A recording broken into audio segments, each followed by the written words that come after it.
एक छोटे से गांव में 8 साल का एक नटखट और जिज्ञासु लड़का रहता था। नाम था आरव। उसे जंगलों में घूमना, पेड़ पौधों को देखना और जानवरों के बारे में जानना बहुत पसंद था। उसके दादाजी ने हमेशा कहा था, बेटा, गांव के पीछे वाले पुराने जंगल में मत जाना, वहां एक चुड़ैल रहती है। पर आरव तो ठहरा जिद्दी। एक दिन स्कूल की छुट्टी के बाद बैग फेंककर सीधा जंगल की ओर निकल पड़ा। घना जंगल, ठंडी हवा और पक्षियों की आवाज उसे किसी रहस्यमयी दुनिया में ले जा रही थी। करीब 1 घंटे बाद वो एक पुराने कुएं के पास पहुंचा। कुआं टूटा फूटा था और उसके आसपास सूखे फूल बिखरे थे। तभी अचानक हवा थम गई और एक अजीब सी फुसफुसाहट सुनाई दी। आरव, आरव। वो चौंका। कौन है?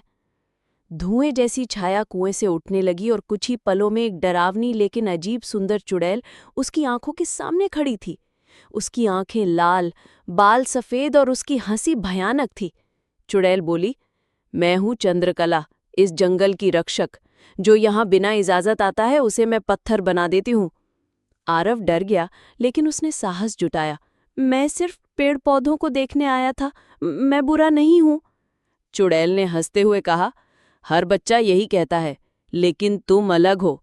तुमने मेरे फूलों को नहीं तोड़ा, तुमने डरकर भागने के बजाय मुझसे बात की।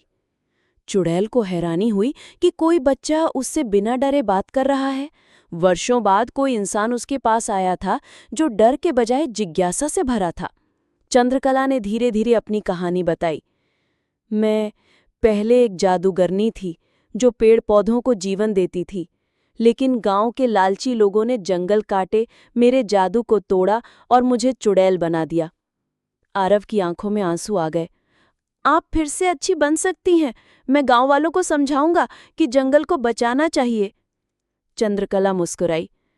अगर तुम सच में मेरी मदद करना चाहते हो तो इस नीले फूल को गांव के कुएं में डाल दो, इससे मेरा जादू फिर लौट आएगा। आरव ने फूल लिया और तेजी से गांव की ओर दौड़ा। गांव पहुंचते ही उसने दादाजी को सब बताया। पहले तो किसी ने विश्वास नहीं किया, लेकिन दादाजी ने कहा, चलो हम ये फूल डालते हैं। अगर सच हुआ तो जंगल फिर से हरा भरा होगा। जैसे ही फूल कुएं में गिरा, एक नीली रोशनी चारों ओर फैल गई।